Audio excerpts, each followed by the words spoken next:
Hello friend, Jim here with JB's Big Adventure coming to you from Lake Chapala, Mexico.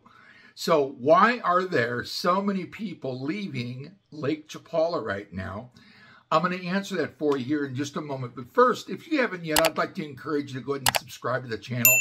It's a great community and you want to be a part of it. All you got to do is go to the bottom right-hand corner of the screen. There's a little red box, tap on it, and you're subscribed.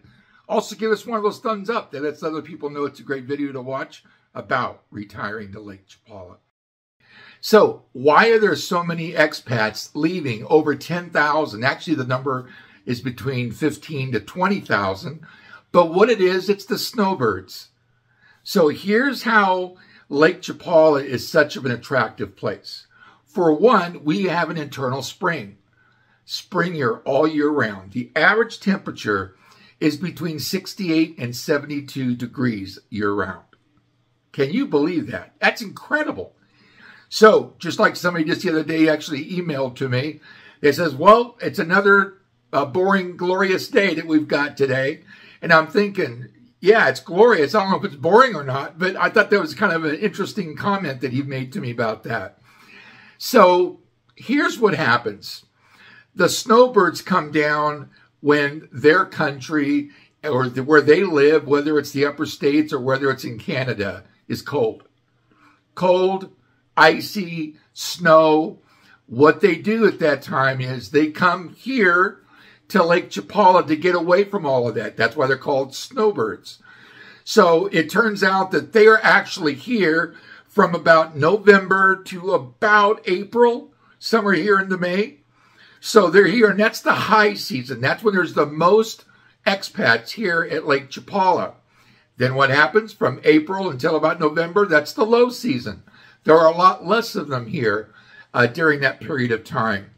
Now, there's some things that I think are important to actually interject here and share with you. And that is something else that happened, and that is back around the early 1990s, there was a large push of people coming to Lake Chapala. As a matter of fact, then in 1997, there's a gentleman from Canada came down and created some communities that are actually been the draw to Canadians. Literally, he's Canadian. He brought other Canadians down. And so there are actually a couple of different communities where the community is actually a lot of snowbirds, well, snowbirds, but also of expats from Canada. And we lived in one of those communities. When we first got here, we were there for a year. And it was really interesting getting to know some of the other people and getting to meet with people that are from Canada and have the opportunity of create friendships from that. And but that facility is there's about 62 units. And from what I heard last, it was about 58 actually were owned by Canadians. So there's a real draw for somebody to come and go from bad weather to come to eternal spring. That's why so many have left. 15, 20. I've actually heard numbers up to 25,000 actually leave as snowbirds and are gone during the low season. Now, what does that mean about the low season? The low season, there's opportunity. One of the things I would say is that in the low season, there's an opportunity of really getting a good rate on properties if you're looking to buy or if you're looking to rent. I would say that individuals that are not here, that have properties here and they're away, they're motivated. If they're wanting to sell their place or they're wanting to rent their place, they're motivated to get it rented or get it sold. So I would say that the low season is actually a better time here when it comes to real estate in one way or another.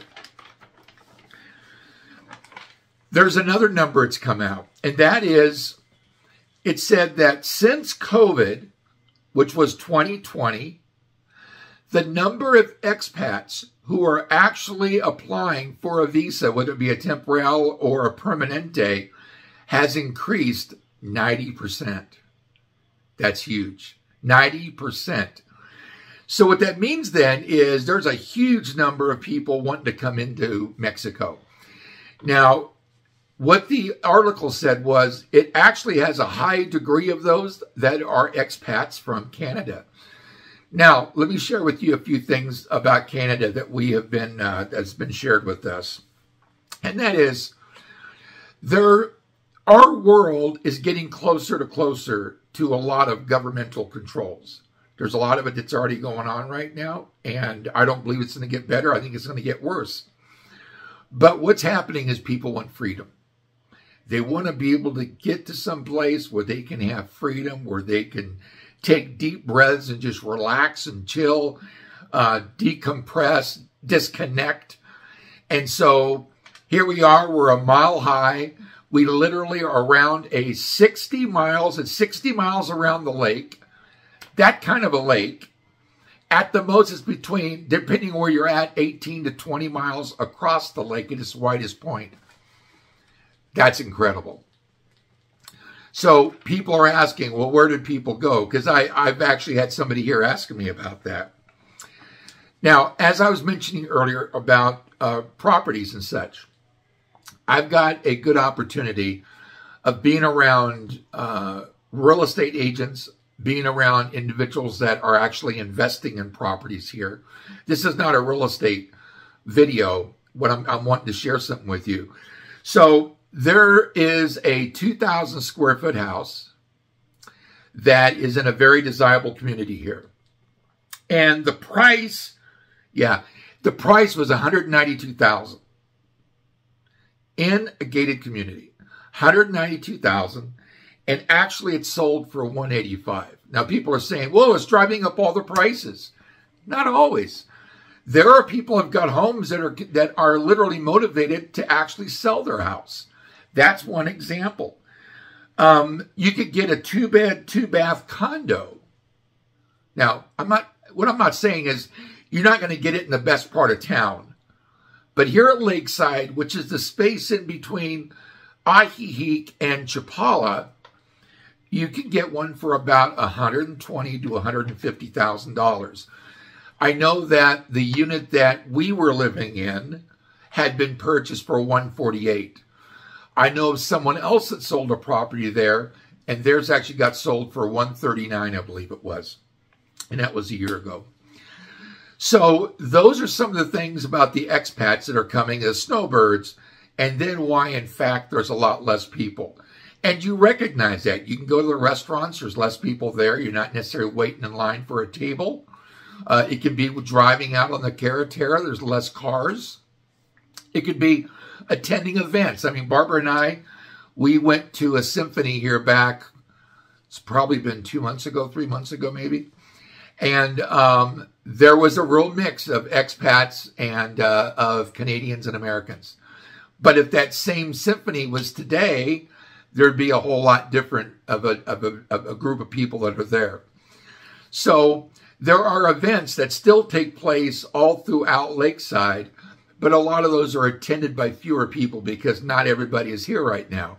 So that's some information I wanted to share with you about why so many people are actually gone as compared to the number of people that stay. Because here at Lake Chapala, the expat community is right around 60,000 people when in the high season.